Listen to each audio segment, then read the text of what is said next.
Hello and welcome to another episode of Do Go On. My name is Dave Warnicky, and as always I'm here with Matt Stewart, and you better believe Jess Perkins. Hello, Dave. Hey, Dave. It is so good to be alive and here on this podcast. Thanks so much for Great to have you here, Matt, and also got to say a big welcome back to Jess Bob Perkins.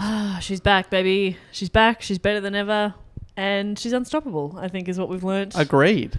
Nothing can stop you. Thank you to... And she's talking about herself in the third person now. Is this some sort of a she side is. effect of Kona? Kona 2012.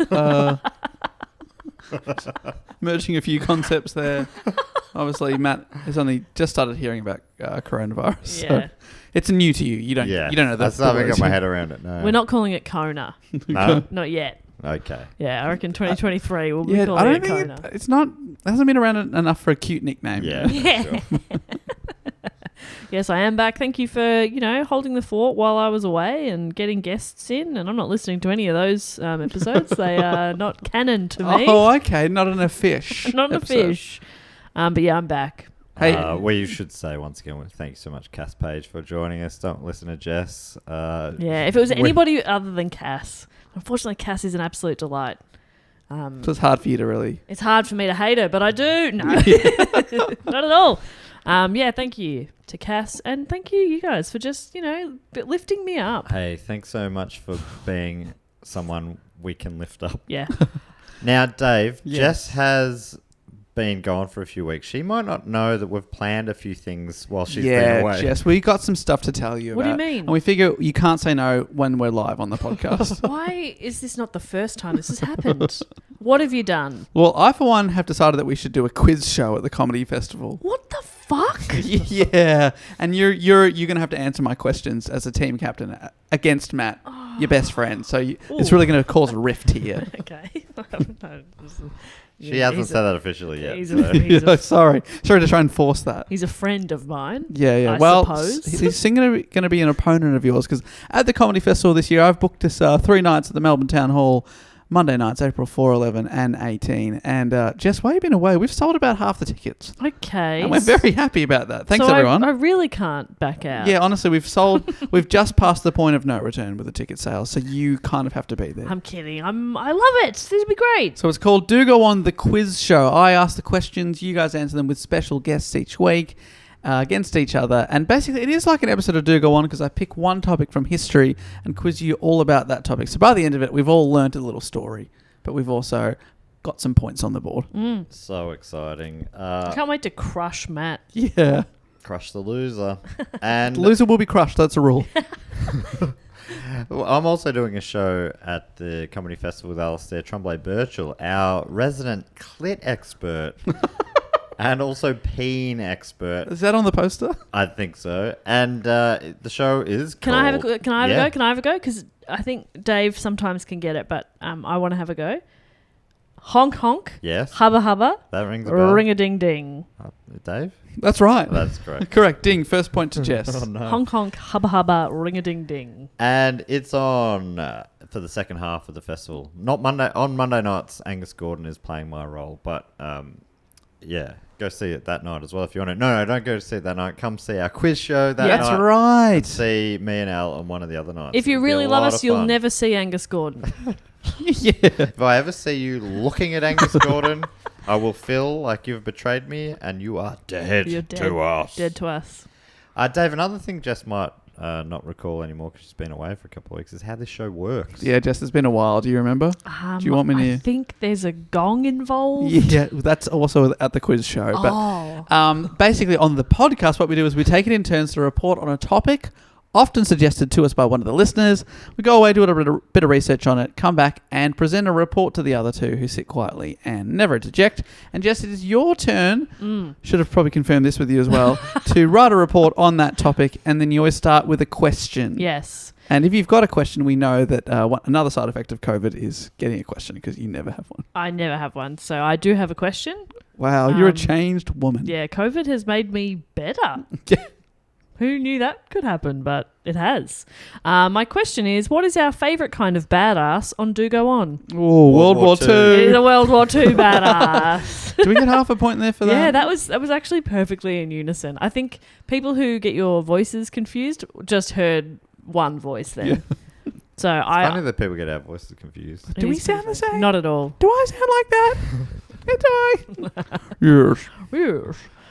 It is a World War II badass. We haven't had one for a little while. It's been a while. That's been a while. So excited for a World War II badass. Obviously, World War II full of badasses. Yeah. This is actually one that I've wanted to do for a while. This is a story that my dad used to tell me a bit, and a couple of people have suggested it as well. It's been suggested by Emily Hessian and Jaden Wright, and it's the story of a man named Raoul Wallenberg.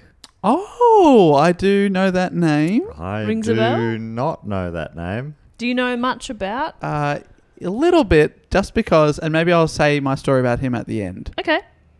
Ooh. How do you spell This is- Raoul? Raoul. Right. Raoul. Raoul. Or Raoul. Yeah, it's like it. Raoul. I always sort of said it like Raoul, but he's Swedish. Right. And in hearing other Swedish people talk about That's- him, it's more like Raoul. Raoul. Yeah, Man, Raoul. That's a Raoul. cool name, but Yeah. my brain does not quite understand it. Well, I'll probably say it a lot. Great. So I reckon I'll get it by the end. just in time you'll just be able to mimic the sound. Yeah. And that's even, I'm assuming I'm saying it right. And I don't know that that's true. All right, let me see if I can mimic what you just said. I'm assuming I can say it right. Maybe that's not even true. Fuck, that's actually pretty good. Oh my God. That was actually pretty good. People, if they were confused before, they're going to be fucking bewildered now. We have one voice between the three of us yeah. now, Well, we have one mind Yeah. and one heart. and one microphone. We're sharing it Yeah. back and forth. So you guys definitely have COVID. So the story. Hang on. When Maria Wising was 6 months pregnant with her first child, her husband, Raoul, a Swedish naval officer, died of cancer.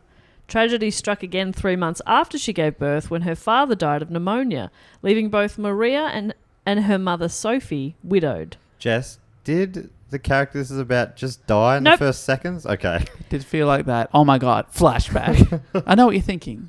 How did he get here? No, not at all.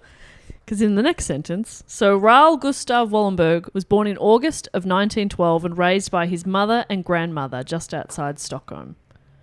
So I was just trying to do something a little different rather than born on this date. I was trying to be, raised by his mother and his grandfather, named after his dad, who Love it. died Just before he was born. just before he was born. His paternal grandfather, Gustav Wallenberg, was a diplomat and a Swedish representative to Japan, Turkey and Bulgaria. And Gustav would be rather involved in his grandson's life, particularly when it came to education and employment. After high school, Raoul completed his compulsory 8 months in the Swedish military, and then in 1930 his grandfather sent him to study in Paris. It was important to Gustav that his grandson became a citizen of the world. He wanted to make sure that Raoul learned languages, travelled abroad, and had varied work and life experiences. After spending a year in Paris, Raoul heads for the US, studying architecture at the University of Michigan. According to Wikipedia, he used his... Wikipedia is a website I came across. I don't know if you guys have stumbled upon it in other I'm World not War familiar II with that, kind of It sounds topics. Swedish, is it? Yeah, maybe it might be like Wikipedia. Right. Right. Maybe I have to do So, that. Wikipedia. Wikipedia. Oh, yeah, right. I think So- .org. Oh, not .com. No, .org. .org. Wikipedia.org. Yeah. Wikipedia.org. That does sound European. Yeah, I think Yeah. so. And it's just like I don't know even how to describe it. Like an encyclopedia of World War II Oh, and information. is it an encyclopedia? It's an encyclopedia. Checks out. Why have you cringed every time? I'm cringing.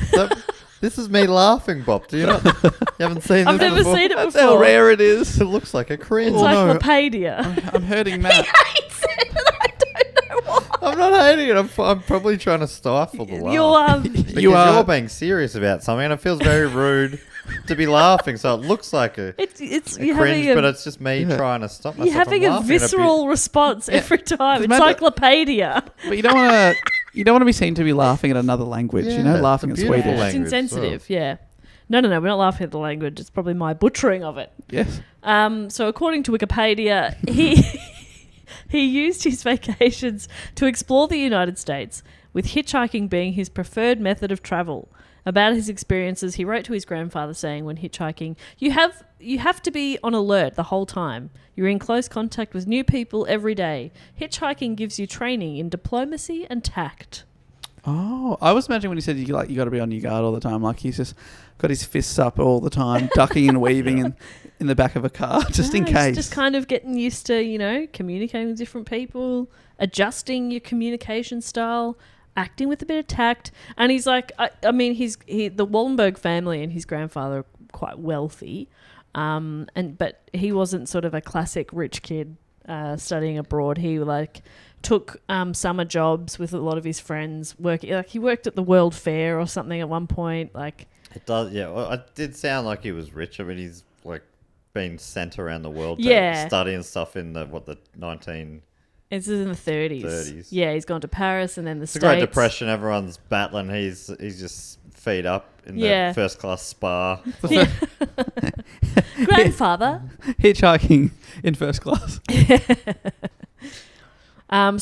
must. Oh, you must. Oh, you must. You must summer in Paris. With the average Joes every now and then. So he's studying and he returns to Sweden in 1935 and he found that his American degree didn't qualify him to practice in Sweden as an architect. Oh my god. You think someone would look into that? Yeah. Whoops. But don't worry, let's not forget he has a rich and generous grandpa. So a few months after returning from the US, Raoul's grandfather arranged for him to work for a Swedish company that sold construction material, and he moved to Cape Town in South Africa for that job. And after 6 months in South Africa, he worked briefly for a branch of the Holland Bank in Israel before returning to Sweden to work at the Central European Trading Company, thanks to his father's cousin, Jacob Wallenberg. So a bit of nepotism there, getting him a good job. Right, but he's been all over the world. Yeah, he has. And he's young. He's born in 1912. So he's, and this is 1935. So he's still quite young. Yeah, amazing. And he's, travelled around a lot and had varied experience. Tell you what, it's bloody not what you know, it's who you know. You know what I mean? What do you mean? Well, I mean, sometimes you can have all the qualifications, but it doesn't matter because your dad's uncle's cousin knows there's an opening in South Africa. Yep. And he gets you a job there. Yeah. And maybe you don't even know about South African wood. Yeah. But you get the job anyway, even though maybe some guy down there might have been better qualified, might have known more stuff. Yeah. But he didn't know your dad's uncle's cousin, so he didn't get the gig because he just didn't know about it. At the interview, they say, "Do you know Barry?" Who? No, you're out. Next. Do you know Barry? Yes. Welcome aboard. So I guess just always say yes. Always say yes. Always say yes. Sometimes they trick you though. Do you know Barry? Yes. Well, he's not actually related to me. Yeah. He's actually a bit of a dick. Yeah. He's my worst uncle. Barry's my least favourite. So you said the wrong thing. You guys got a least favourite uncle? No. I'm trying to think. I don't think I do. I try not to rank my uncles. Well, I mean, there's a hierarchy, but then there's also an equal rung down the bottom. So yeah, I do have some pretty rank uncles. So. They're all equally terrible. Except my Uncle Tim, who listens a lot. Hello, Tim. Tim. Love you. Also my favourite Uncle Tim. That's not my Uncle Tim. He's pointing to a photo. This guy. No, that's not my Uncle Tim. That's my Uncle Jeff. Anyway. Jeff, also a great uncle. An amazing uncle. Love him. So he's gone. He's working for the Central European Trading Company. And the owner of that company was a Hungarian by the name of Kalman Lauer. That name will come up again. Kalman, amazing now. I love that. You can set your watch. I'm probably also saying that wrong, but Kalman Lauer. Kalman Lauer. And who's Kalman Lauer, sorry? The owner of the company that Raoul's now working for. Kalman Lauer. Kalman Lauer. Kalman Lauer. Kalman Lauer. Sounds like something you'd get if you finished top of your class at university. Oh. I finished Kalman Lauer. I graduated Kalman Lauer. Wow. So this was around the same time as the Nuremberg race laws, which were anti-Semitic and racist laws that were enacted in Nazi Germany in the mid-1930s. And by the late 30s, Hungary had its own version of laws, which were modelled on the original Nuremberg race laws. So the Hungarian laws focused heavily on restricting Jews from certain professions, reducing the number of Jews in government and public service jobs, and prohibiting intermarriage. According to Wikipedia again, because of this, Wallenberg's business associate, Kalman Lauer, found it increasingly difficult to travel to his native Hungary, which was moving still deeper into the German orbit, becoming a member of the Axis power in November of 1940 and later joining the Nazi-led invasion of the Soviet Union in June 1941. So Lauer is Jewish, and so it's becoming, obviously, like I just said, increasingly hard for him to get back to Hungary. So he's not able to travel there for business, so Wallenberg became his representative, travelling to Hungary to conduct business on his behalf, but also he spent a bit of time visiting and checking up on Lauer's family, who was still in Budapest. He was like checking up on him. He was learning the language. By 1941, he was the joint owner and international director of the company. So, and he hadn't been there that long, I suppose, but joint owner, international director. That's a pretty cool title. That sounds like Did he had to buy his way in, or I'm not sure. they just went, "You're doing so good at this. I want you to Yeah. have a piece of it." I would suppose to be joint owner, there'd be some sort of financial put in, but you know. I suppose if you literally can't go into a country to do the business, Yeah. the other, you know. And your associate can and is doing good work and is a and I don't know if that's a big source of the business. Maybe you go, all right. I like he's sending messages. I hope some of those messages are like, "Can you go up to some of these Nazis and punch them in the mouth?" Did you punch a Nazi? This one comes from Lauer. Come Loudon. Come louder? Kalman Lauer. Calden Lauer. Yep. Smack. There you go. Yeah, anyway, let us know if you got any reply. I'll be back there next week. Who wrote? All right. That's all. I think that's all I got. That's all I got. Let me checking. Just checking the list. This no, one, hang on, that's for a different Nazi. Back of the hand. Yeah, that seems to be it. Okay. Yeah. Sorry, I have a case of the Fridays. TGIF, am I right? Anyway, this one's from me, knee in the balls. Yeah. Matt, it sounds like you think Nazis are bad. It's just one of my quirks. Okay. I reckon they're real assholes. Yeah. Like, I don't know if I can put it in stronger terms than that. Stronger than real assholes. No, I don't think I can think of anything stronger. Yeah. No, I think that's about right. Yeah. I don't mean to be impolite, but I dislike them strongly. Whoa. Do you want me to edit that out? You got a bit heated there, mate. No, you probably should. Yeah. Wouldn't want to offend any Nazis. Oh, now come on. Anyway, so as international director, he also made several trips to Germany and occupied France during the early years of World War II. Meanwhile, the situation in Hungary was deteriorating as the outcome of the war wasn't looking good for Germany and its allies. After the Battle of Stalingrad, in which Hungarian troops fighting alongside German forces suffered a staggering 84% casualty rate. Oh, dear. That's a lot. The regent of the Kingdom of Hungary, Miklos Horthy, definitely said that wrong, sorry, began secretly pursuing peace talks with the US and the UK. Hey, it's not going so well. Yeah. It's not looking good for Germany, so I would like to back out of that, please. Yeah. It seems we've made some wrong choices, and all along I've actually been on your side. Yeah, I just chose their side because I thought they were going to win. Yeah. But they're not. But it doesn't look like they are, so now I need to join your side because it's actually looking like you're going to win. Oh, no. I assume that's verbatim how that conversation went. Unfortunately... Shrewd negotiators. Yeah. Unfortunately, for him, Hitler caught wind of this duplicity and ordered the occupation of Hungary by German troops in March 1944. So Horthy was placed under house arrest and a pro-German puppet government was installed in Budapest. Like literal puppets? Yeah. Oh, little Depends Hitler on which puppet. ones. It could be Muppet type puppets, or it could be like Thunderbird. Yeah. Oh, marionettes. Yeah, That love could a be marionette. fun. Yeah. FAB. Punch and Judy. What was that? Punch and Judy types. Yeah. I hadn't heard puppet government before. I mean, I sort of got it from context, but I did look it up, and it's pretty much what you think. Yeah, like when people say like a puppet state, Yeah. which is a state made up of puppets. Sesame Street's Or- a puppet street. Yeah.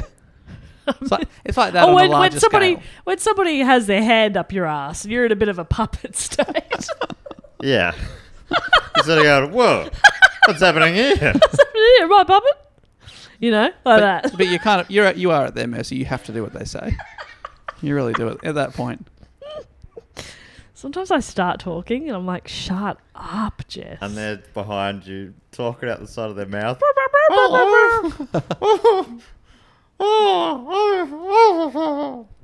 Don't know why I'm so muffled. Maybe they got their head in there too, maybe. Help me! Help me! I've gone too far in. I overcooked this. Maybe I could get through to the other side. That's gross. So yeah, they kick him out. A pro-German puppet government is installed in Budapest. I'm going to keep saying Budapest, but it's like Budapest, isn't it? I think probably, but Yeah. I think sort of commonly said Budapest. I'm going to say Budapest. Now, there's 3 sections of Budapest. You got Buda, Yeah? you got O Buda, Mm-hmm. and you got Pest. Am I remembering that right? I don't know why I'm asking. I haven't been. I don't know. Me either, actually. I believe that's right. Wait, have you been to... I have been. I had a great time there. in an Irish pub? No, but I think that's the city where I stayed in.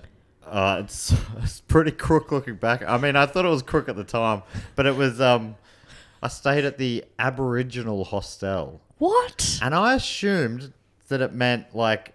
Because Aboriginal means, local or whatever. Yeah.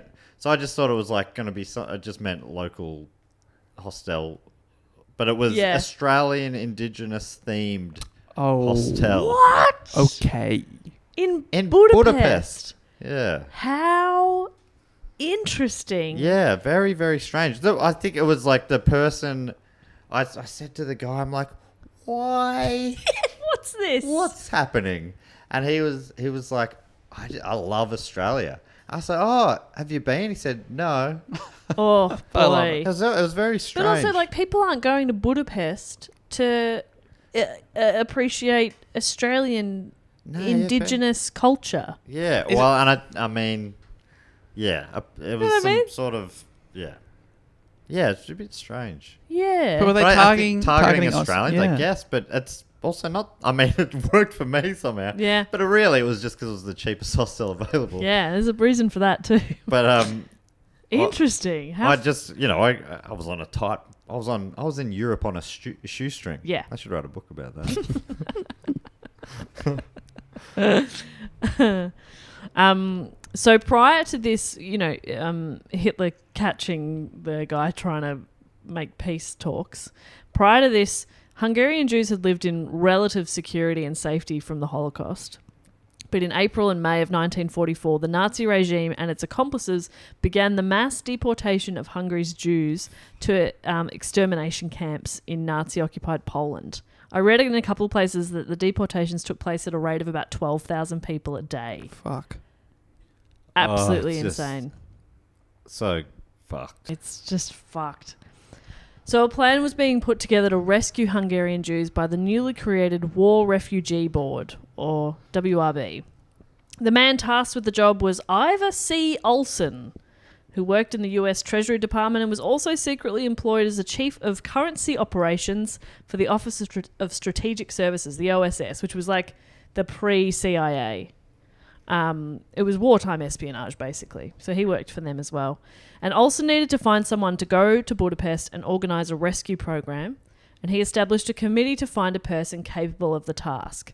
Olsen was looking for a man willing to walk into the jaws of the Nazi death machine, someone who spoke both Hungarian and German, and someone with an independent spirit who would not need much oversight or direction. Oh, that's quite an ad placed in the newspaper. I feel like a guy I know ticks a few of these boxes. Are you going to say Jesus?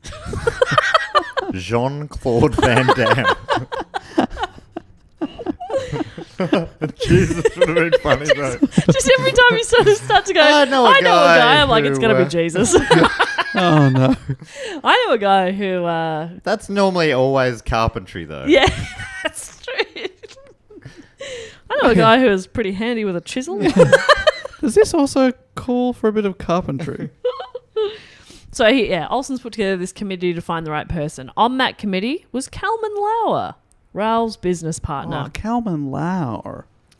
Lauer introduced Olsen to Raoul Wallenberg, and Olsen selected Wallenberg for the job. The US officials originally doubted his reliability, mostly due to existing commercial relationships between businesses owned by the Wallenberg family and the German government. They were like, we like this guy, but it looks like he got his architecture degree in America? Yeah, we don't recognise that kind of stuff. Yeah, okay. Yeah, we don't know what those cowboys are teaching you over there. And we need a qualified architect. Yeah. So they're thinking because he's got some close German business ties, that he might... Like, his family does. Right. Not necessarily him and the business that he's running, but, like, the Wallenberg family's pretty big and wealthy. They just don't know if they can trust him. Yeah, I think so.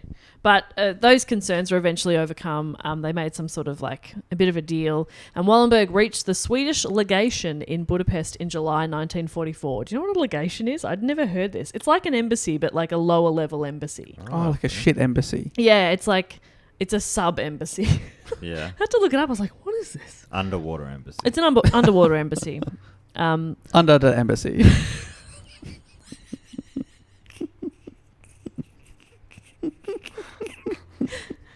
I didn't think we'd have so much fun on a topic where Yeah, I've talked a lot about Nazis. I think we're trying to think about other things. Yeah, that's right. We're making bad puns where we can. Well, okay, we gotta, Because it is so fucking grim. Oh, So- it's absolutely. Yeah, when I heard the horrendous. topic, I was like, oh, okay.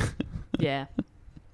But honestly, badass. So when they've like interviewed, they've reached out to him and they've signed him up for the mission. He knows this is incredibly dangerous. Absolutely. So hence the badass part. Yeah, that's right. I didn't include it in the report, but on his, I read a story. It was on the Wikipedia. He and his sister went to see a movie. The movie was like, I'll find it just quickly now. Wallenberg was directly inspired by Pimpernel Smith, a 1941 British anti-Nazi propaganda thriller. The film had been banned in Sweden, but Wallenberg and his sister Nina were invited to a private screening at the British Embassy in Stockholm. Enthralled by Professor Smith, the main character, who saved 28 Jews from Nazis, Nina stated, "We thought the film was amazing. When we got up from our seats, Raoul said, 'That is the kind of thing I would like to do.'" Perfect. So don't tell me propaganda doesn't work. Yeah, right. Yeah. But amazing to have such a real opportunity to do this. Yeah, right? Wow. Yeah, exactly what he was inspired by in this film. By the time he gets there in July of 1944, the Nazi campaign had been underway for a few months already, and between May and early July of 44, more than 400,000 Jews had been deported already. Oh my God. When Raoul... Sorry, how many? 400,000. Holy shit. Yeah. When Wallenberg arrived, only 230,000 Jews remained in Hungary. So it's already like it's... So 2/3 have been deported already. Yeah. Wow. So here's what they did. Along with fellow Swedish diplomats, he issued protective passports. They were called Schutzpass. If someone had one of these passports, it identified them to German officials as a Swedish subject awaiting repatriation and thus prevented their deportation. So they had these little passes that were like, no, I'm Swedish. So Right. I'm going back to Sweden. I'm just waiting on a flight to Sweden. These were not, in fact, legit legal documents, but they looked it, and they were generally accepted by German and Hungarian authorities, some of whom were bribed, but most of the time... Yeah, I'm Swedish. Yeah. Wink. Yeah, and so is my friend here, Benjamin. I can't remember his Benjamin name. Franklin. Benjamin Franklin. But who is this? I don't know who that is. Imagine that, geez, the terror of Yeah. having to show anything but like a forged thing and trying to commit. Hey, no, I deserve to live. Oh yeah, your life to is some guy. Yeah. your life is based on the outcome of the transaction. Yeah. Yeah. Oh. Oh, I know, so stressful. and Terrifying. Absolutely terrifying. The Swedish legation in Budapest also succeeded in negotiating with the German authorities that the bearers of the protective passes would be treated as Swedish citizens and be exempt from having to wear the yellow badge required for Jews. They had to wear that yellow star, which was a deeply, shameful and really dehumanizing thing for them. So the Swedish legation managed to say if you've got this pass, you don't have to wear it, which is just, I guess, like a little added bonus of something deeply stressful. So at one point, the German government took away the validity of the passes. So Raoul appealed to the wife of the Hungarian Minister for Foreign Affairs. Because who can convince a minister better than his own wife? And it worked. And the woman was able to convince her husband to honour 9,000 passes that had already been issued. Because they were like, nah, they're not legit. And then he just convinced them. A bunch of money had been raised for the War Refugee Board, largely by the Jewish community in the US. And with that money, Raoul rented 32 buildings in Budapest. These buildings were declared extraterritorial, meaning they were exempt from the jurisdiction of local law, which means these buildings had diplomatic immunity. Oh, I see. And they were, did you say extraterritorial? Extraterritorial. Yeah, fun. Yeah. So he just so close to extraterrestrial, Yeah. which would be even cooler. He declared the buildings extraterrestrial. This building's a UFO, but it's identified and it's not flying. Sorry. The Sorry. rules. I don't make the Classified. rules. It is an object. Yeah. Argue that. Argue that, you dog. Knee to the balls again. That's how he communicated. Yeah. Knee to the balls. He disguised these buildings with oversized Swedish flags and signs such as the Swedish Library and the Swedish Research Institute. Great way to disguise a building. Make it a Yeah. library. Like a Nobody's blue going and in there. yellow. Swedish Research Institute. Yawn. Right, but really this is just an I'm going to the water park. One was an IKEA. They made one. A Swedish meatball restaurant. And they realised that was a mistake because they had lines of people trying to get in. Would they just call them meatballs? That's true. Makes you think. It does make you think, doesn't it? God, I love when this podcast asks the big questions. The big ones. What is a Swedish meatball? I don't know. That's a big question. I'm guessing it's a Swedish style meatball. Delicious. Yeah, but how's What it makes it different, different to an to Italian Yeah. meatball? Dave?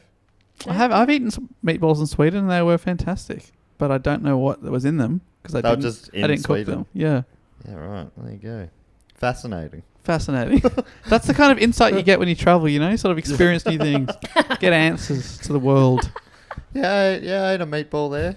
What's like me? Very inquisitive. I'm going to like inappropriately named hostels. Yeah. We're all getting culture somehow. But yeah, I had it at a place on top of a bed of mashed potato with some fantastic gravy. Oh my God, what a day for Dave. As the Swedish gods intended. That's a perfect day for you. It was really yum. It was very, very nice. So, yeah, these buildings that he had rented were used to house and protect Hungarian Jews, apparently eventually housing tens of thousands of people. There's a Michigan University site. It's about the Wallenberg legacy, and it has some good info on it, so I'll mention it a couple of times. But from that site, it says, in an architecture class at the University of Michigan, Wallenberg had received a grade of excellent for designing a low-cost housing project that could fit 4,500 people in 16 city blocks. In Budapest, he found a way to place 35,000 people in buildings designed for fewer than 5,000. Wow. So he really is the perfect guy for the job. Yeah, I guess the 'Cause architectural skills are pretty handy here too. He's got the language. He's super worldly, very confident. Wants to protect these people because he's been really inspired to do so. Yeah. And then also he is architecturally qualified. Literally made a project like this Yeah. that can house thousands of people in a small space. Amazing. Yeah, it's absolutely amazing. I've seen a few interviews with some of those people, and one woman tells a story about how about 128 of them were crowded together in a basement cellar after the building they were being housed in was bombed by Russia.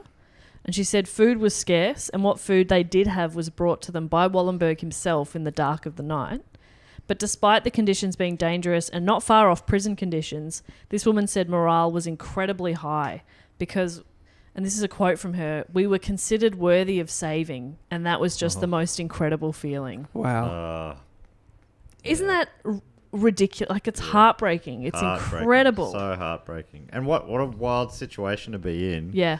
Where you're in a country, you're an enemy in your own country. Yeah. You're seen as an enemy. But then that country's enemies, like Russia, are bombing you as well. So you're just like, Yeah. it's just what a nightmarish scenario from all angles. Yeah, absolutely awful. And all these people that I've seen tell stories about Wallenberg and stuff, they speak so highly of him, and they're so I don't know, they've really got him on a pedestal in a way. I don't know another way to sort of say it, but they think he's incredible.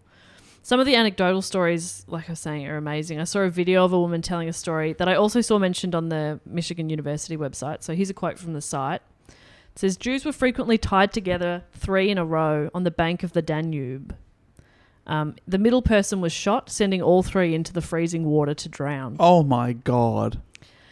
A woman from Wallenberg's office recalled an occasion when Wallenberg heard that Hungarian Nazis were shooting women and children at the river. He asked his staff who could swim.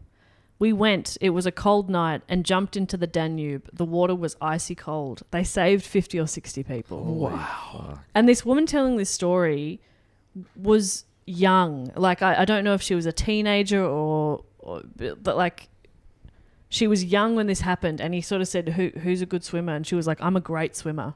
And so she went with them. It was freezing cold.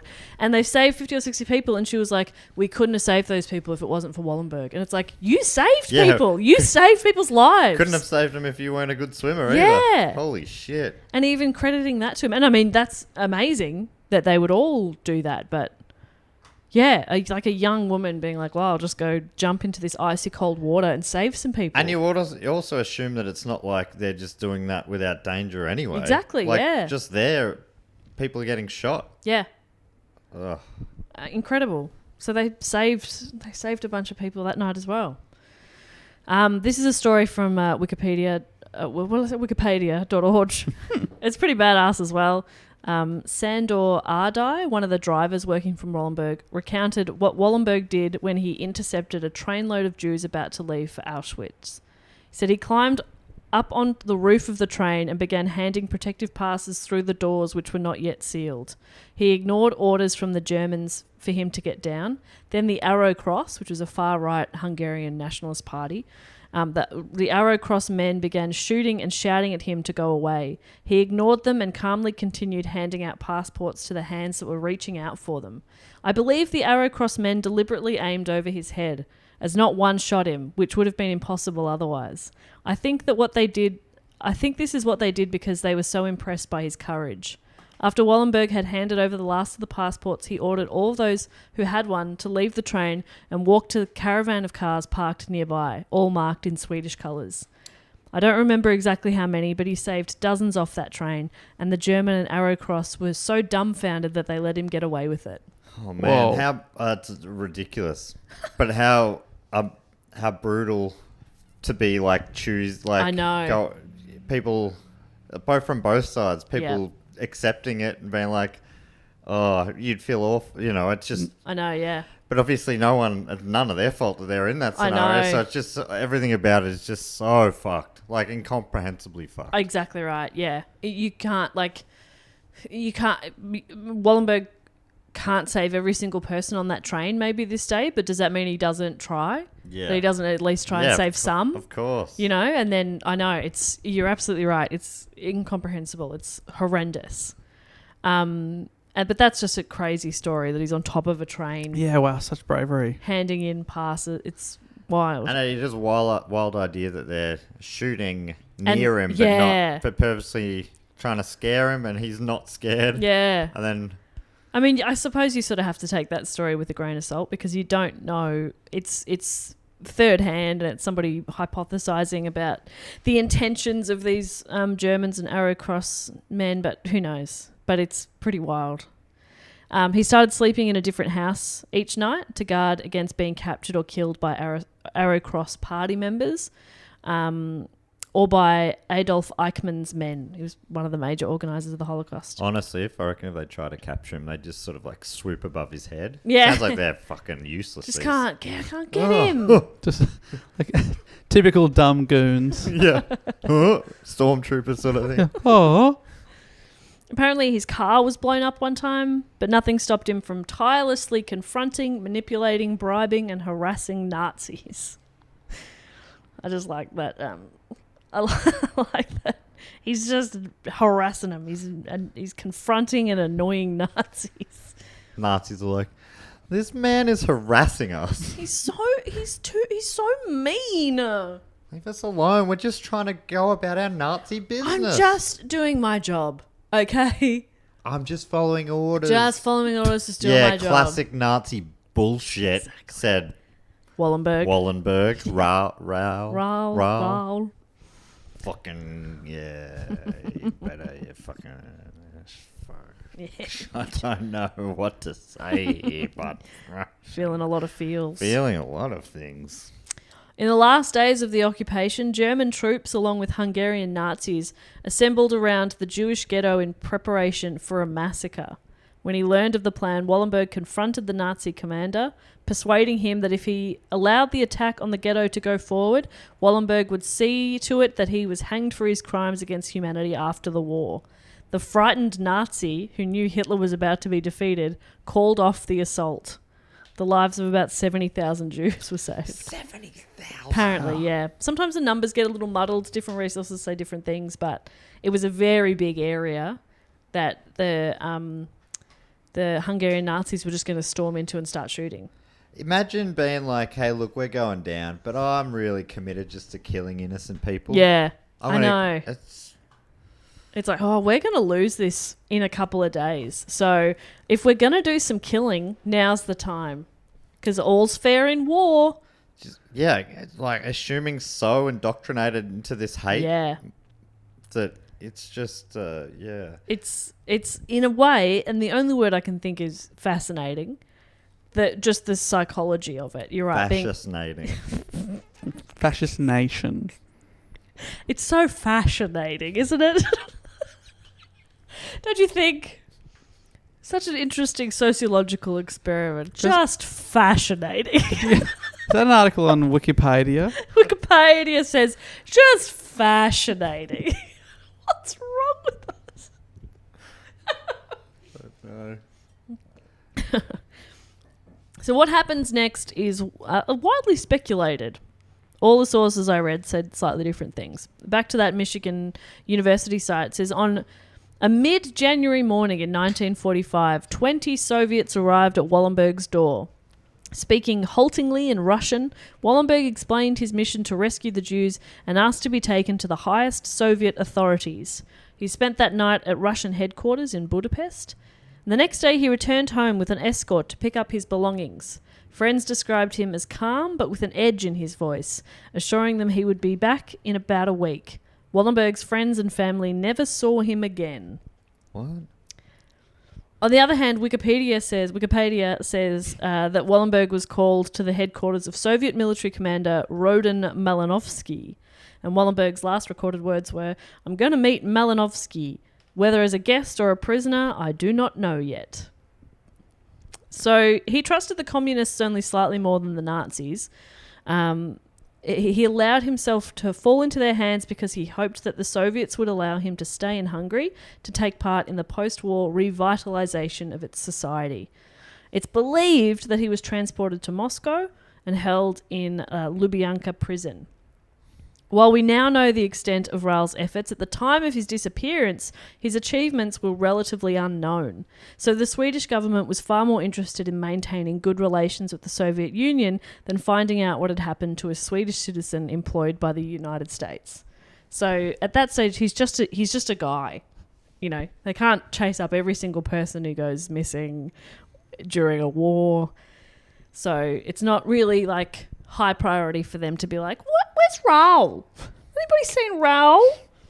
They got other stuff on their mind. So it wasn't until June of 1946. So that's a while later. So 18 months 18 months later.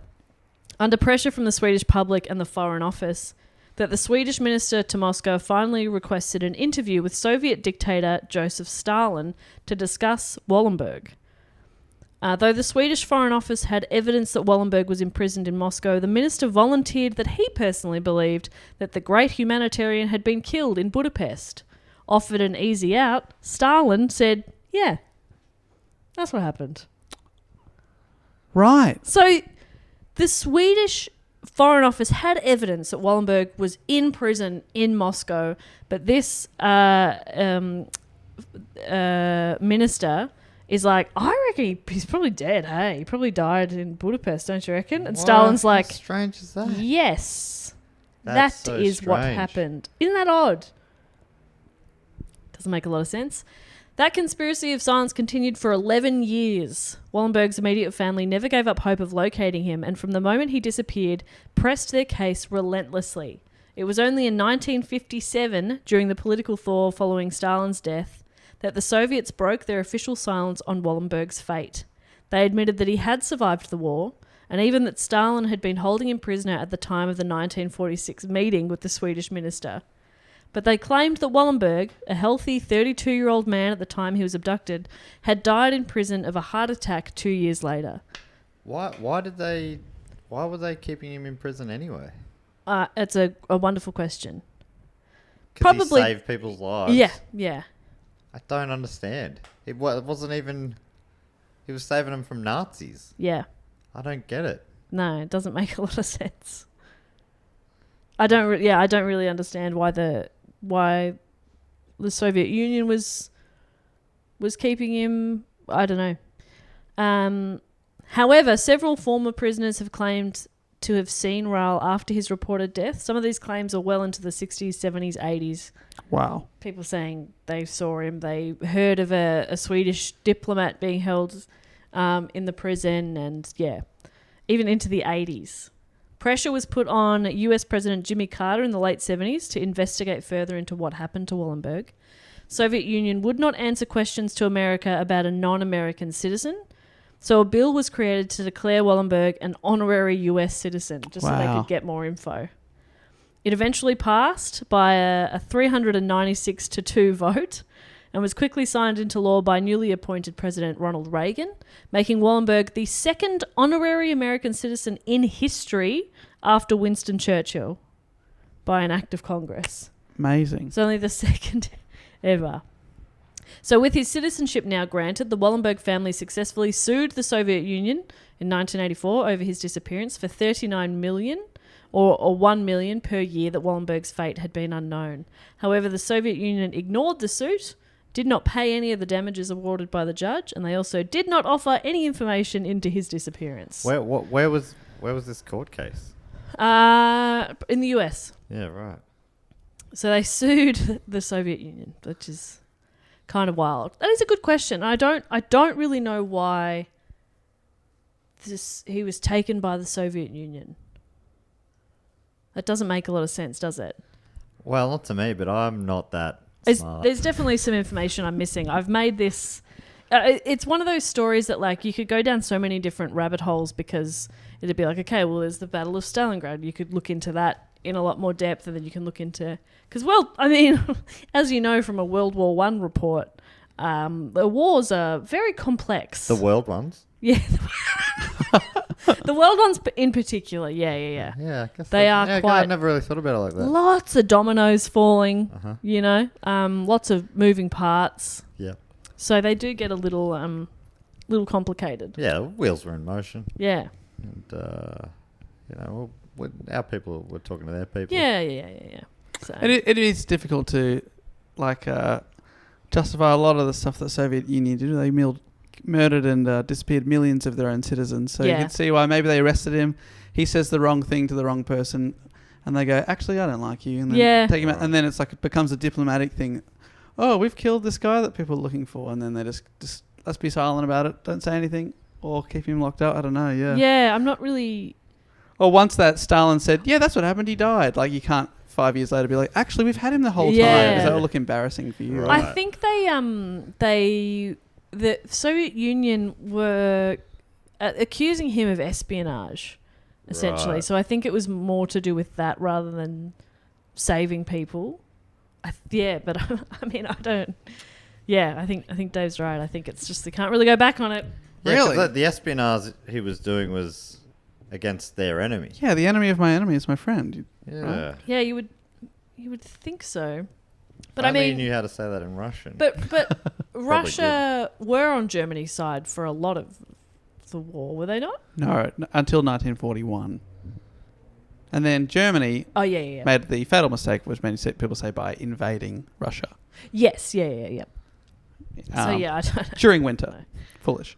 That's right. Yeah, we've talked about that. That rings a bell. See, I remembered something. Do you remember that? Don't remember stuff from my Was own it report. Operation Barbarossa? Is that what it is? What? I've never heard that before in my life.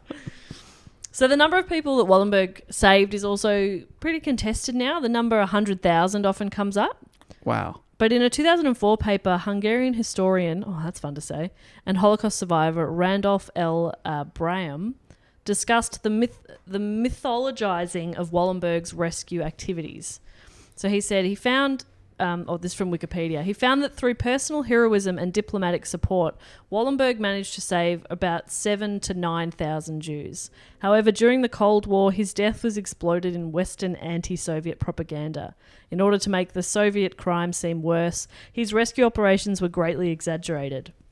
Wallenberg was incorrectly identified as the saviour of all the Jews in Budapest, and at least 100,000 of them, in official statements, as well as many popular books and documentaries. As a result, the rescue efforts of other agents in Budapest have been marginalised or ignored.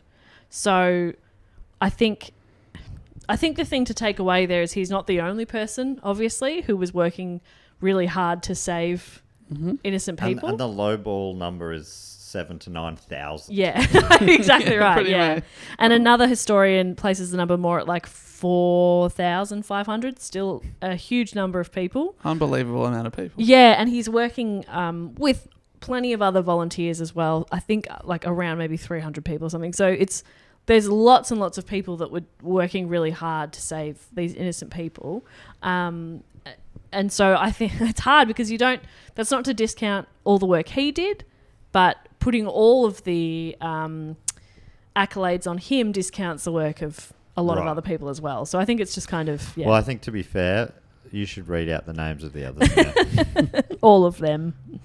The other historian who says the number's more like 4,500 points out that the focus on heroic actions taken by Wallenberg and other non-Jewish rescuers obscures the heroism of Jews who carried out rescue actions in Budapest in the final months and were forgotten after liberation. So just something to sort of, keep in mind there as well.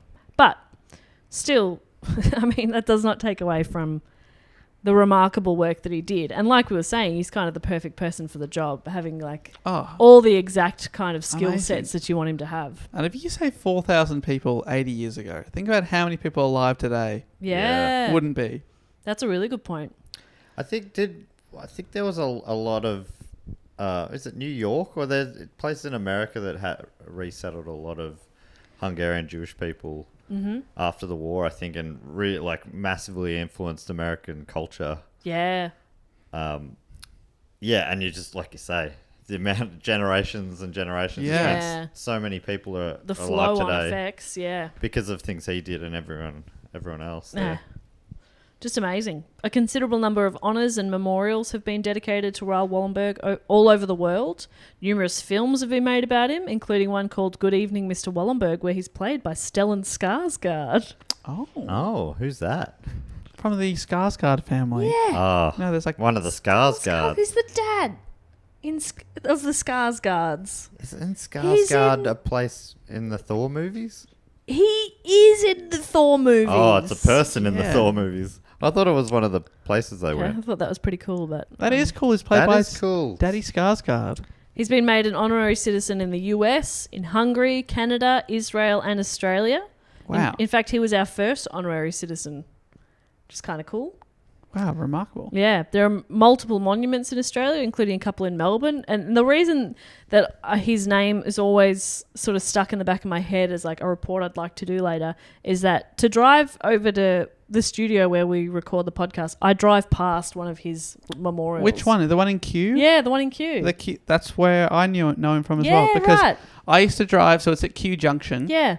And every week for about 6 years, I, on a Wednesday night, would drive from my house to a pub in Richmond where I did my Wednesday night trivia. Ah, yes. And the first time was about 10 years ago, and I drive past that every time. And it's funny if you do the same drive once a week, every week for the year, because like you see the same area in different conditions, different light, different heat, different rain, all sorts of weather conditions. But it would always be, I'd see this monument you pull up at the traffic lights that always stop you there. And I would see it and go, Raoul Wallenberg, and it would say 1912 - no date of death. Yeah. And I'd go, oh my God, this guy's 100 years old. That's amazing. And then I reckon it was probably about 3 years in, I was like, this guy's 103. Incredible. I've got to look up who he is. And I was absolutely gutted to find out that he'd probably been dead since 1945. Yeah. Or maybe not. Or maybe not. But like, yeah, it was, I was like, yes, this hero is over 100, 103. Amazing. Keep going. But yeah. You're waiting for it to be updated? Yeah, you're waiting for them to chisel it in. Yeah, I was thinking, obviously an amazing innings so far, but when will all good things come to an end? But funny. Sadly, it had been like well before any of my time on Earth. He'd been gone. Yeah. Well, yeah, probably. And I guess like that's why a couple of people who suggested it, I think at least one of them was like, and it's a mystery. And it kind of is, because it's like he may have lived and there was one of the people who had seen him, one of the prisoners' testimonies was like mentioning somebody in the prison who'd been there for 30 years. So there's some people say that he was alive into the 70s or 80s. But yeah, he may well have been, a lot of people believe he was executed. So don't know, which is fascinating. He's been nominated for a Nobel Peace Prize twice. I don't think you can win one if you're dead, so it's tragic that he could never receive it. Yes. And the Raoul Wallenberg Committee of the United States bestows the Raoul Wallenberg Award on individuals, organisations and communities that reflect Raoul Wallenberg's humanitarian spirit, personal courage and non-violent action in the face of enormous odds, which is pretty amazing. And to sum it up, in 1985, US Ambassador to the United Nations, Jean Kirkpatrick, speaking on the 40th anniversary of Raoul Wallenberg's arrest, said Wallenberg has become more than a man, more even than a hero. He symbolises a central conflict of our age, which is the determination to remain human and caring and free in the face of tyranny. What Raoul Wallenberg represented in Budapest was nothing less than the conscience of a civilised world. There you go. Well put. So that is my report. A fairly, I would say, abridged version of a pretty ridiculous and amazing person and life, and a little bit of a mystery. Still people searching for answers, trying to find information on what exactly happened.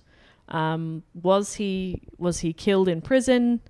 Did he, die of old age in prison? Not 100% sure. Oh, 30 years in a Stalin Russian prison. I don't know if that's any good. No, that's not a good way to go. But yeah, that's my report on Raoul Wallenberg. Raoul Wallenberg. What a man. Yeah, what a guy. Well, I think that brings us to everyone's favourite section of the show, where we get to thank a bunch of our great supporters. If you want to support the show, you can go to dogoonpod.com or patreon.com/dogoonpod. You always read that out so quickly. Patreon.com. Sorry, for anyone who can't type that quick. Sorry, Matt, I've got my pen here. How do I spell this? Patreon.com/dogoonpod. Patreon.com. And, link in the show notes. Let's be honest. Check it out. Give us a googs. But basically this section is where we get to thank and appreciate the supporters who keep this show running. Get involved if you want to. There's a bunch of different rewards for supporting, including bonus episodes. We do 3 per month, including many episodes about different reports, and we do games, and we do a Brendan Fraser appreciation podcast called Phrasing the Bar. And it's just a lot of fun. And you better believe we appreciate him. Oh, big time. That's what we've found as the season's worn on. And another thing you can do, if you like, is join the Sydney Scheinberg level, and you get to give us a fact, a quote, or a question that way. This section actually has a little jingle. I think you go something like this. Fact, quote, or question. He always remembers the da-da-ding. So if you want to get involved in this, you sign up there on the Sydney Scheinberg level. You give us a fact, a quote, or a question, and then I read it out on the show. You also get to give yourself a title. First up this week is Jacoby Austin DeAngel. Great work, Jacoby. Did I get it right? You normally correct me on how to pronounce his name. I think that is... That was as close as I could get. Yeah, that's right. Jacoby has given himself the title of writer, director, and producer of the Do Go On movie. Now, Jacoby normally uses this section to give us updates on his work in the movie. Let's see if it's similar this time. Jacoby is giving us a brag. So it's called fact, quote, or question, but now you can also give us brags or suggestions. Are there any other ones? I forget. They're the main ones. Yeah. I mean, It can be honestly anything at this point. Yeah. a recipe. Yeah, go for it. That sounds like a recipe for disaster. Jacoby's brag is... Oh, love it. I've delegated the other roles on set of the Dugon movie to better focus my artistic vision as you last suggested. Oh, that's right. He was doing everything. We're like, He was doing a lot. Delegate. I'm like a year behind on the pod and catching up now, so it's okay if you don't remember. It was the Oprah episode. That was a while ago. Was that about a year? Or was that about a month? I Time don't know has lost all anymore. meaning. But my last fact quota question, Jess asked if we would be starring in the movie or just consultants. Obviously, you'll be starring. This is Great. answering your question from the Oprah episode. Okay, Who thank will you. I play? I've been waiting for this answer. Originally, I had the idea to cast some big Hollywood stars, but let's face it, you guys are way too hot to just be consultants. Thank you. Thank you. Finally, someone said what everyone's thinking. Anyway, my brag is also referencing a past episode. A while ago, you guys did Do Go D&D, and a bunch of people in the Facebook group started a listener campaign, which then split off into smaller D&D groups. Don't know if any of the others are still surviving, but after nearly 2 years, my group is still going strong. Shout out to Max, Karen, Sean, Ben, Stephen, and Jessica. You're all legends. We spent most of the time on the campaign as the amazing adventuring group, the Leftways, we always go left, who spread communism everywhere they went to start revolutions. I do not understand D&D. Start revolutions, further their own goals, and of course get filthy rich. Makes sense. Recently we started a whole new campaign to change things up and let Steve take over DMing for Sean. It's been an awesome semi-weekly thing to look forward to during a worldwide pandemic and general awfulness everywhere. Do go on, create a strong friendship between a handful of people all over America who mostly didn't know each other before this, so we'd all like to say thanks. Sorry for it being a bit long, this one. I'll keep it short, the next one. Keep up the great work. P.S. Congratulations on getting engaged, Dave. Thank you. Are we? Oh, sorry. So I was going to say, you're not a year behind if you know that, but also you consume other media because I put it on Instagram. I was like, hang on. How does he know that? Thank you so much, Jacoby. Appreciate that. And what a lovely... I didn't know that people were still playing D&D. Yeah, that's so cool. That's really cool. We're meaning to do it by now, but we are going to do another campaign. Yeah, we're in talks. Carnivale. I think that, I've said it before that it's coming up soon. I reckon I said that a year ago. Yeah. Look, I mean, yeah, various lockdowns have made it difficult, but we definitely have that in the works. It's a plan. Yeah. And I don't think they're doing lockdowns anymore. So anyway, Don't say that. I know. Why did you say that? Fucking Why? jinx us, you idiot. Matt's knocking on everything. Thank you very much for that, Jacoby. The next one comes from Vinny Bonadonna, who's given himself the title of Official Inline Roller Skating Representative. Oh! That's fun. And Vinny's asking a question. Like, I should remind everyone, I don't read these out till I read them out, so hopefully the question doesn't need too much notice. You people are quite hilarious. Loving this so far. Yeah, this is great. Beautiful question. Great I'll question. fill this one. The answer, yes. Correct. And I enjoy that you make me laugh on a weekly basis. Okay. I also really missed out the word. I'm going to assume it's like. I also really like the little stand-up I've seen from you all. It could be Could I be really hate. I also really hate your stand-up. I detest your stand-up. I'm curious to wonder what if you all remember the first jokes you've ever written. He says, I wrote my first joke at 10 years old. Here it is. What did the dog say while it was on top of the house? What? Roof. Oh, that's good. That's good. That is good. He loved the roof seal campaign, I reckon. Roof. The first jokes I ever wrote, they are on YouTube. Oh, They're the wow. ones you've seen. Yeah, that would be the ones you've seen. That was my 7th ever gig for the Raw National Final. Those are the first jokes I ever wrote. Do I think they're funny? No. But, you know, it was 7 Why years does he ago have now. so many spoons? So many spoons. It's a good bit. Still have people telling me, actually, and it's like, it's just a fucking joke. Fuck you. What was the spoon context again? Buying drugs. Oh, As a okay. heroin dealer. Nice. Yeah, a bit of fun. Nice. I can't really remember the first joke. Probably also spoon related, knowing me. Knowing me and knowing you. Remember one of the first ones I did on stage was about interbreeding animals and how they, you know, like ligers and Yeah. mules and stuff like that. And and it never worked. But it was Alistair Tremblay-Birchall found it really funny, so I tried it a few times, and then I waited a few years, tried it again. I'm like, I was just double checking that that does not work. Oh, it does suck. All right. Still sucks. But yeah, it was something about, I'm like, what was it? So I watched this documentary about interbreeding animals, and I learned a really sad fact about it in the documentary, that they can't. The children are actually infertile, like they can't have offspring themselves. And I just thought that was really sad, because I was watching it with my friend Gary, and he's a monkey man. I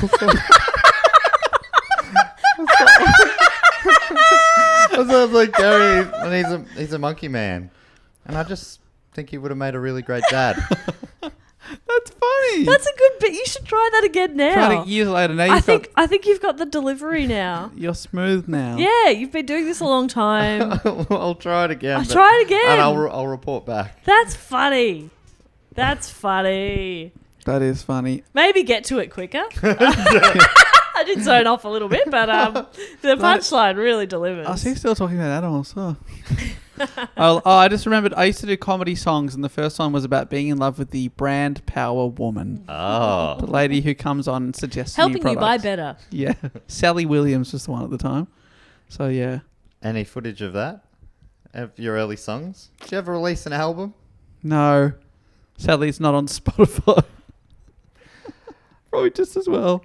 Thank you very much for that question, Vinny Bonadonna. Next one comes from Roy Phillips. Roy's got the title Imaginary Menagerie Manager. Ooh. You dog, Roy. You dog. Roy boy. Man, I was stressing the whole way through that. All right. Roy's got a question as well. Yep. The question is, you get to travel forwards in time just once. When do you go? What do you go to see, and why? This is amazing because, Dave, we did one of these recently with Cass. A question similar. Where would we go in time? Yeah, but that was backwards in time. Oh, But this is forwards. So it's difficult to say, because obviously you have hindsight and you could say, Yeah. Matt said you wanted to see some music in the 60s or something. But the 2060s, what's that like? Yes, it's interesting. Well, Roy's answered if you want to hear. Maybe that'll inspire me. Yes, Okay. please. For me, I think I would jump forward 50 years and look to see the scientific and medical advancements and bring them back to modern day. Oh, okay. We're allowed to do that? Yeah, that's... He doesn't say it, but implied at a profit. Yeah, because what I was thinking is I'd go forward at least maybe like 10, 15 years, and I'd get an almanac, and then I'd know who wins like all the big games in the next... So you're doing Back to the Future 2. Yeah, but yeah. And then I would just make big bets. And then I'd accidentally leave it in the time machine, and Biff would take it, and he would become a Trump-like president. Yeah, that's what I would do. That's the film they supposedly predicted Trump becoming president. Which was a slightly long bow, but I sort of get it. Dave? Oh, I guess... I don't want to know when I die. Yeah, are you going to be safe? Yeah. Are you protected from dying? Well, I guess you're making up the rules here. I guess I'd probably just go a century in the future, just out of A curiosity. century? To see what... Oh, you're worried that if you go too far, Yeah, it might be... the might have been atmosphere hit by not be breathable, yeah. Might have been hit by an asteroid and Yeah. on fire. Or everything's radioactive or something. Yeah, that's true. But because we assume we can come back. No, we are assuming we can come back. Yeah, we come back. Because otherwise it's like, oh, everyone I know and love is dead. Yeah. You know? Yeah. Huh. I don't want to I just don't want to. Yeah, I don't want to be a century in the future. Also, do you see what happens to you? Yeah, Or I don't want to know. Have you having jumped, does that mean that you just disappear? Maybe I'll see a shrine and it says Dave Warnocky born 1992 blank. And I go, Yeah. what happened to me? What happened? That would be interesting. Oh, we've got a fourth podcast that's just entered the room. Goose! Do you want to say hi, Goose? He did. Good boy. Goosey's just Pant got home. one for yes. Got home from school. Not really. How was it? Little daycare. What'd you learn today, You're bud? gonna be so tired, aren't you? That does sound like Jess is just breathing. He licked my finger. Random. Come here. Ah, you're adorable. Anyway, I don't know. It's a tricky one. I'd say, seeing as you guys have gone short, I'll go long. I'll go 1,000 years into the future. Wow. I'll go to the year 3000. See how accurate Futurama was. Yeah, okay. But yeah, hopefully my time machine is atmosphere proof or whatever. Yeah, hopefully you're safe. Interesting question though. Thank you very much to you, Roy. And the last one this week comes from Kelly Clark. Who's So Goose is back on the mic. Sorry, That's really funny. Yeah, we're happy to see you too, buddy. Kelly Clark. Kelly Clark, and Kelly's title is Asker of Long Questions, which sounds Ooh. ominous. Yeah, it'd be so good if she followed it up with a very short question. How you doing? Yeah. Psych. Kelly. Favorite fruit? Go. Is just that? Kelly's got a question, and she writes, the 26th of May 2022 is the 5-year anniversary of the Uluru Statement from the Heart, which occurred after governments asked Aboriginal people to tell them how we could achieve reconciliation. The statement calls for a voice to Parliament and for a Makarrata Commission to supervise a process of agreement making and truth-telling. Makarrata is a Yolngu word approximating the meaning of treaty. My question, what word or phrase from Kulin, any of the 5 languages, or other Australian First Nations languages captures an idea you like? I'll share a Wajak Noongar one, Kadi Jini, which roughly means knowing, but comes from cart, which is head, and jin, which is foot. So it connotes, is that right? Connotes a whole of self way of knowing. Oh, that's fun. So it's like from head to toe, basically. Head to foot. Right. Okay. Your whole. That's cool. Kadi Jini. Can you give us the question again? It was like a word that... A word or phrase from Kulin. For Yep. overseas listeners, Kulin Nation is where we live. Sort of the areas in and around Melbourne. Because Kelly's from... I've met Kelly before. She's from Perth. So yeah. I think that's why she suggested Kulin Nation. Or other Australian First Nations languages. And do you have a word or phrase from Indigenous languages that captures an idea you like? Captures an idea. Wow. That's such a beautiful and complex question. Yeah, I don't know even if know I can think of a word. Yeah, I could of do it any in language. English. Yeah. Captures an idea. I Yeah, like. that's really I'm interesting. my head is struggling to get around that question. I was reading a listicle recently about some local Indigenous words. Yeah. It caught my attention because the headline, let me pull it up.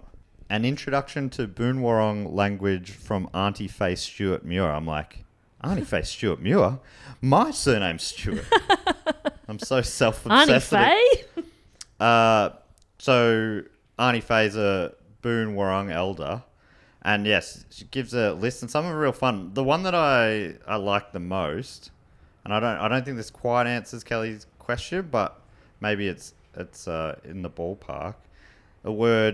A local word, Tanuk Ut Bani, means water in the billy, or it's basically an invitation to share food with each other and sit around and share stories. That's nice. Yeah, pretty cool. It's sort of like, I'll pop the kettle on. Yeah. Oh, yeah, basically. Yeah. Right. Water in That's the billy. nice. I like that. So billy is like, it's basically like a bush kettle. Yeah. Put it on the fire and you have gum leaf tea or something like that. Yeah. That's a good one. That's a great one. It's a tough one. I mean, it's no secret that the Australian educational system's not amazing in terms of Indigenous history.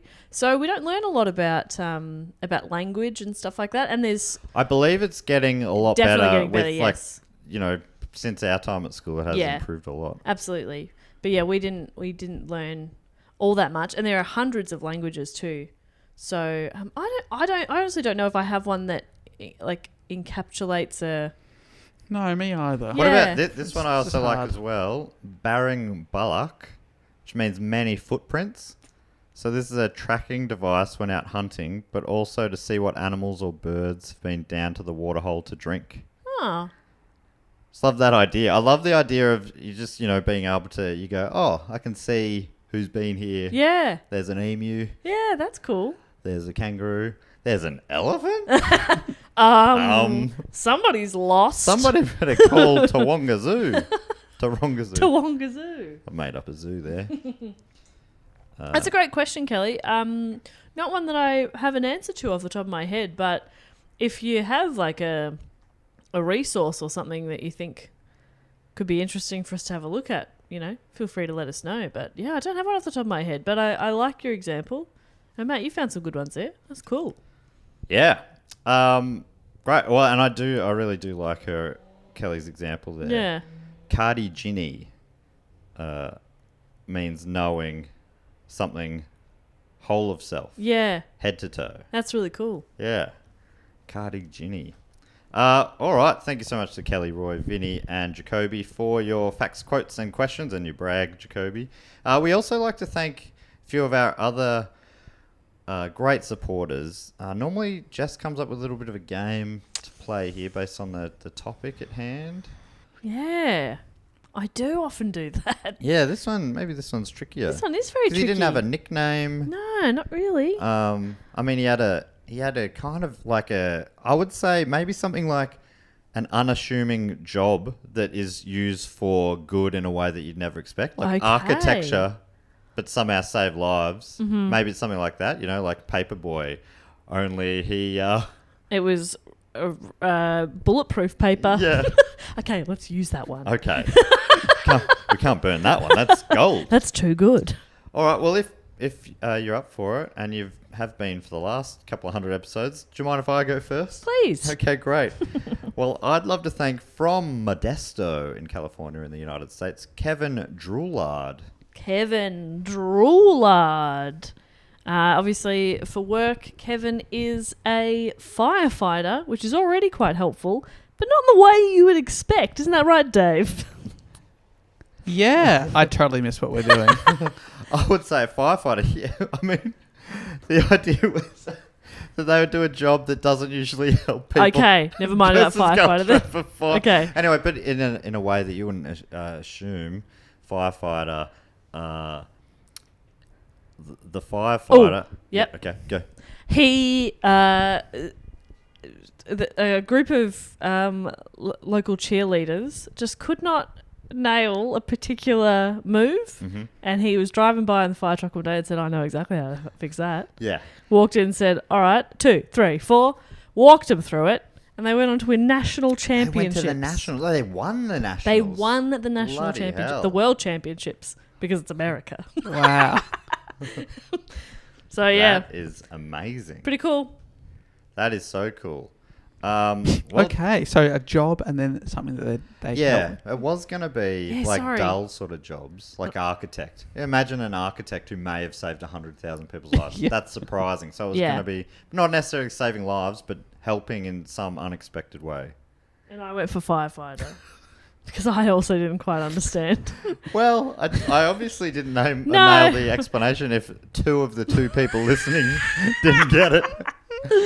The next person, I wonder if they'll even know we're talking about them because they are from address unknown, can only assume deep within the fortress of the Knoll. The Knolls. Yeah, not surrounded by people called Null. And their name is Anne. And big shout out to Anne. Anne, who is, of course, a flamenco guitarist. Oh, Very yes. dull job. Very Super dull dull. Boring. Very dull job. And scaled a tall building What? to rescue a baby. And Anne carried the baby, put the baby inside the flamenco guitar case, and carried the baby 90 stories back down. What about the guitar? Oh, Anne threw that away. Anne's like, that means nothing to me. That's a hero. Whoa. Now, Even though this is my only instrument. just in case Anne doesn't want to be named and didn't give her surname for a reason, I'll just give the second initial because I've got the email address there. I'll say Okay. Anne P if that helps. Is it my mum? No, it's not your mum. Are you sure? Yeah. Are you 100% sure? Is Yeah. the email jessesmum@hotmail.com? Yes. Well, that could be. That'd be too Anne obvious. P, Jess's mum, at hotmail.com. So thank you very much, Anne, and great work with the flamenco guitarist for starters, and then That's cool. the work you did from there is also fantastic. I'd also love to thank, finally from me, from Brown Hill in Victoria, Australia. Beautiful hill. A brown one. Yeah, don't ask any questions about what the hill's made of. It's just brown, okay? It's just how it is. Caitlin Louise from Brown Hill. Caitlin Louise, a journalist. Yep. And they don't help anybody, do they? It's turned their writing pen for good Oh. by writing a letter to Santa Claus for a kid who forgot to do it. And it was right at the last minute. Oh, and just they made it? sent it express post, Caitlin did. Rushed down to the last post, Yeah. which I think is often a bugle. But in this case, it was a mail type last post. And sent it, got it there just in time. Santa was Santa got able it. to deliver the goodies all the way down to Brown Hill. Wow. Great work, Caitlin.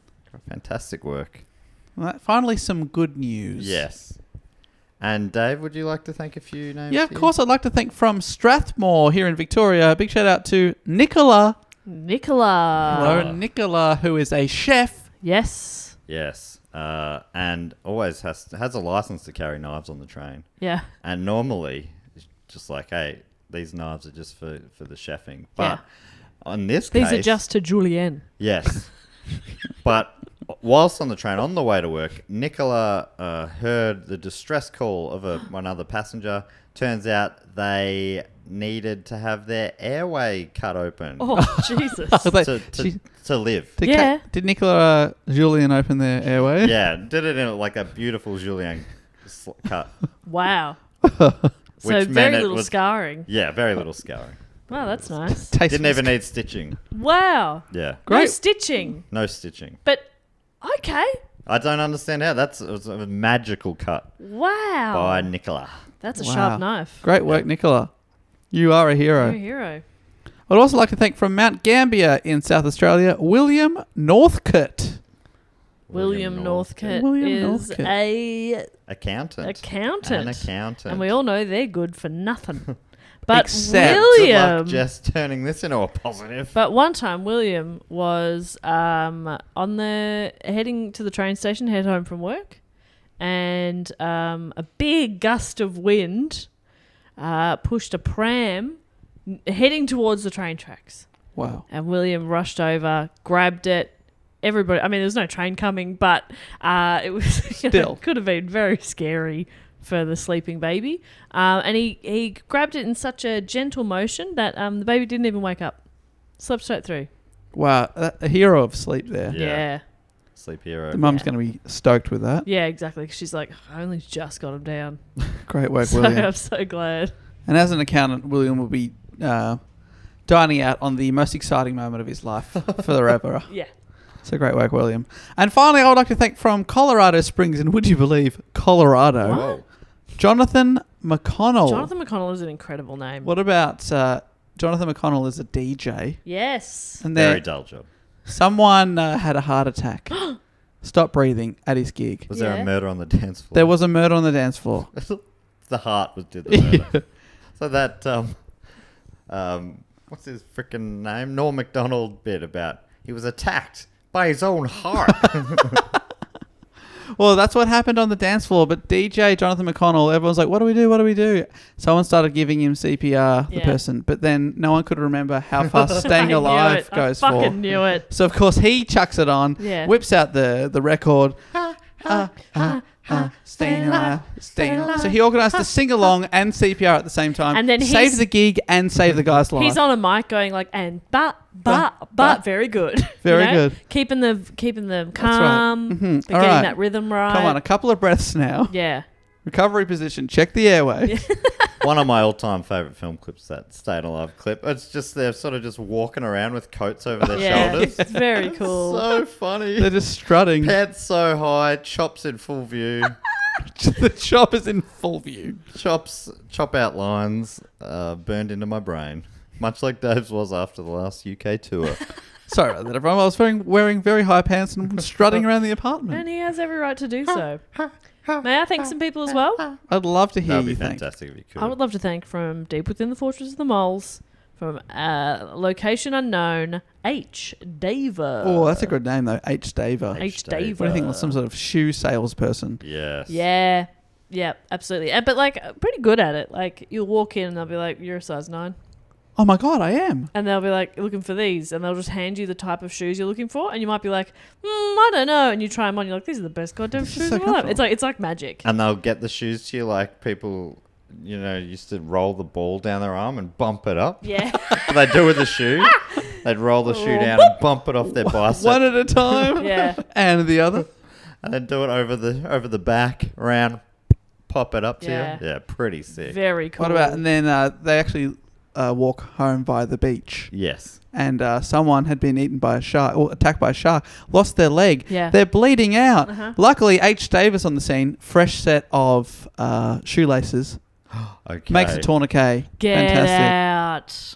And then said, your remaining foot, size 11, come see me. I'll give you a free shoe on Monday. Free Leaps shoe. into the ocean, kills the shark, turns it into a pair of sharkskin shoes. If I don't know if that's a real thing or not. It is now. But made 2 right shoes because that's what the person will need from now on. The shark attack victim's like, it's not the shark's fault. I was swimming in his home. Yeah. And he's like, I don't care. I'm care. killing that I'm going to make this shark pay. I'm Like, a really, hero. please don't. So The shark didn't mean it. I'm swimming around. He doesn't know. I was in the wrong. it's the least I could do. I got to Please beat don't this. kill that shark. I got to beat this shark to death with this pair of shoes. This is my shark killing boots. So big shout out to H. Daver, shark killer, but also a lifesaver. Yeah. I would also love to thank from Thomastown here in Victoria, Len Dines. Ooh, what else does Len do? Sorry, Len, had to do it. Len doesn't get that a lot, I'm sure. Len Dines. Hopefully he doesn't dash as well. Len Dines is a brickie. Yeah. Now you're talking. Builds a beautiful, perfect brick wall. And one Doesn't time. even need one of those. Doesn't even need a trowel. Doesn't even need a trowel. Does it with his bare hands. Just places it down, smooths it over. Perfect. Every time. Every time. First Incredible. time, every time. Great work, Len. Len's colleagues like to watch him work because he's just like the beautiful rhythm he gets into. And one time he was there, he had headphones in, he's just like getting a wall done, right? And then a milk bar across the road gets robbed. No. Somebody comes out of the milk bar, they're running down the street. Len, in this perfect rhythm, just picks up a brick, stands up, Throws a brick. knocks that person down. Okay. Not dead, Okay. but in enough time for the local constable to get the assailant, and Len straight back to the wall. The assailant was a Yeah, looking young at man, a 23-year-old approximately Caucasian 6'3". male. He was proceeding on foot. Did Len pick up the brick that he'd thrown and then put it straight back in the straight wall? back in. Covered in blood. You'll notice it, but obviously it tells a Luckily, story. it was a red brick already, so And you know, like it wore it well. a lot of the charm is the imperfection That's right. in a brick wall. You want a bit of blood on it. Yeah. Every time Len walks past that wall, he taps that brick and goes, I nearly killed a man with that. And Len's kid goes, yes, I know, Dad. We know, Dad. You threw the brick at a milk A bar. man was rubber. almost getting away with a Toblerone, and that is not on. So good on you, Len. And finally, I would love to thank from Butler in PA, Pennsylvania. Yeah. The Butler, only peace state PA. in America, I Oh, believe. yeah. Cody Daly. Cody Daly. Cody Daly is a creative consultant. Yes. I don't know what it means. No, nobody does. Cody doesn't really either. But Cody's doing all right. He's doing all right. He does it perfectly well. Yeah. All the clients are always happy. He's like, well, I don't know what I did, but they seem happy. But on one occasion, Yeah. Cody Daly, he just creatively consulted with one of his top clients. Yeah. And he's like, oh, another job done, I guess. And on his way home, feel free to take this up whenever you're ready. He was crossing the road, Jess. Yes, yep. And then someone came out of the milk bar. he grabbed a brick. He had a brick in his briefcase. No, he was crossing the road and he saw Dave. He saw. What did he see? He saw he saw that there'd been a car accident. Yep. A couple of people with minor injuries. Okay. And but then they said, "Look, they were crying even though that they weren't injured." He was like, "Shouldn't you be happy that you're alive?" And they said, "Well, the thing is, I've got no insurance. This is going to ruin me." And he said, "I'm a creative consultant. I've got a great idea. I will turn this scene into a bit of art. Yes. And from the profits from this art, we will Yes. pay for the damage you've caused to the other vehicle, and I will get you back on the road." Oh, God. What Wow. a hero. Cody he didn't owe those people anything, but No. he just did this nice Goodness of his thing. own. Don't say heart. creative consultants don't do anything, because they do. Wow. They change lives creatively. That's Thank incredible. you so much for that fine work you did, Cody, as well as Len, H, Jonathan, William, Nicola, Caitlin, Anne, and Kevin. Thank you, one and all. And finally, the last thing we like to do is welcome a few people into the Triptych Club. To get into the Triptych Club, you just have to be a supporter on the shout-out level or above for 3 straight years. Mm-hmm. You get welcomed into the club. It's a one-way ticket to paradise, baby. Once you're in for life. Whether or not you want to leave, Sorry. you're in. A bit of theatre of the mind. I'm standing on the door. Got the guest list on a clipboard. Got the velvet rope ready to lift up. Once I call your name, I'll welcome you in. Everyone who's already in the club is waiting there, clapping along, cheering your name. Then Dave's on the mic, on the stage. He's emceeing the night. Yo. He's going to pump you right up. Hell yeah. With a pretty weak bit of wordplay. And then Jess will support Dave, even though it must be really hard to do, to be honest, because some of it is genuinely dog shit. What the fuck? Who is this guy? Who is this negative Nelly? Jess also normally comes up with a cocktail based on today's topic. What's today's cocktail? Branvin. Yep. Branvin. It's schnapps. Are you on Wikipedia.org Oh, again? Wikipedia. I said Swedish alcohol. So yeah, a few cocktails in Great. that, and of course Swedish meatballs. Fantastic. So Sounds delicious. Delish. And Dave, you've normally booked a band? Yes, as a tribute to the great Raoul Wallenberg, who is Swedish. I've booked a Swedish band. yeah, You think of one Swedish band. Get it in your minds? What are you Yes. thinking of? Is it Ace of Base? It Got 'em. wasn't. No, but It wasn't. Who was it? The Hives. Jess? I was thinking of another band. ABBA Wow. is the other I one. was thinking of maybe the thinking. Cardigans. Wow. They're Swedish. There you go. I thought they were Irish. But that makes way more sense. There you go. ABBA is the number one, but I don't know why that makes way more sense. Ace of Base. Cannot wait. They saw a I sign. saw the sign. And it opened up your mind. I saw the sign. Dum, dum, dum, ba, dum. Yeah, great song. Can't wait to hear it. Actually, hated that song as a kid, but just hearing us sing it then, I love it again. My favourite is First Aid Kit. They're Swedish. Oh, yeah. They are.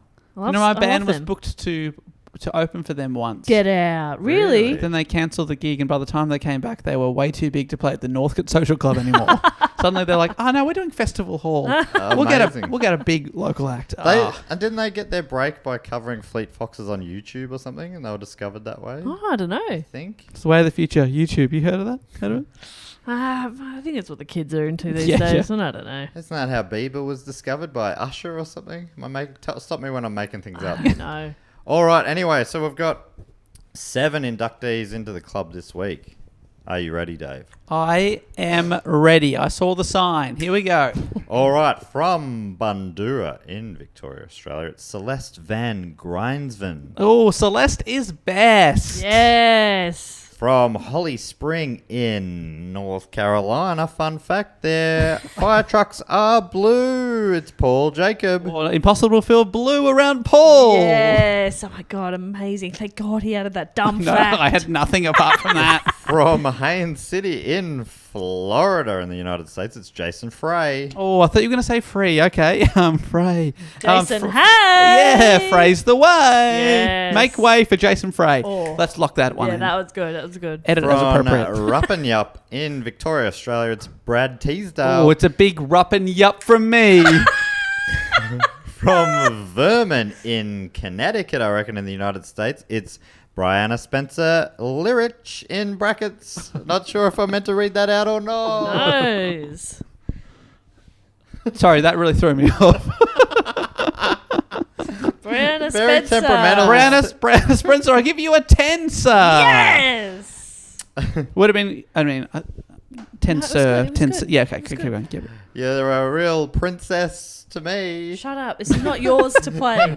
From Just keep it Dungarvan in Ireland, it is Thomas Goodall. Oh, this night's not going to be a bad all. It's going to be a good all. Yeah, Thomas is here. And finally from Princeton in New Jersey in the United States, it's Lisa Ballard. Oh, I'm not sure about Princeton, but I'm sure about Princeston. Lisa Ballard. Yes. What? I'm saying she's a princess. She's royalty. Come on in. We're very happy to have you here. Come on in, Your Highness. Yes. God, Matt. You ruin everything. I interest you in some snaps. Do you want to meet Ace of Base? I know the Can make singer. it happen. Thank you very much to Lisa, Thomas, Brianna, Brad, Jason, Paul, and Celeste. Welcome into the club. Make yourselves at home. Grab yourself some Swedish meatballs and cocktails. Enjoy Ace of Base. And yeah, everyone's very friendly in here. Have a great old time. But that brings us to the end of the episode. Bob, is there anything we need to tell people? Just that if they want to see what we look like, you can head over to Do Go On Pod at all social media, Twitter, Instagram, Facebook. You can get in touch with us at dogoonpod@gmail.com or our website, dogoonpod.com. It's where all the cool people hang out. I'll be there. I'm online. Yeah? You're on the World Wide Web? I I've just am. seen that Dave has 10,883 unread emails. God, that makes me feel sick to think about. They say you need to get your 10,000 up to be an expert in something. Yeah. So it sounds like you're an expert in not opening emails. That makes me very anxious. How many have you got? None. Like What do you mean? I clear the inbox. What do you delete them? If it's not relevant, I delete it. Yeah, like this is just all junk. I'm just deleting it right now. It's gone. Done. My inbox is empty. What happens if you need to find something later? I don't delete like things that I need. I delete junk, but otherwise it just sits there. So you're telling me that I don't need an email from Booper saying, "Smile, you've got a new neighbour." Nah, I'd be deleting that. Really? It's Why time would to Booper know recharge that? your doorbell. Up to 60% off Qantas wine stock take sale. Yeah, I'm Spam deleting has lost those. its I'm mind. deleting those. It's time to recharge You your keep those. doorbell. Yeah. You keep those. What Yeah. does that mean? I'm so sorry to derail just as we were trying to wrap up, but Dave, we are different people. Dave, please wrap this up. Dave, wrap it up. Hey, thanks so much for listening. You can And email then us like clear we your fucking say. inbox. Yeah, all right. Well, don't email me. Email us. dogoonpod@gmail.com. We'll be back next week with another episode. Until then, I'll say thank you so much and goodbye. Later. Bye.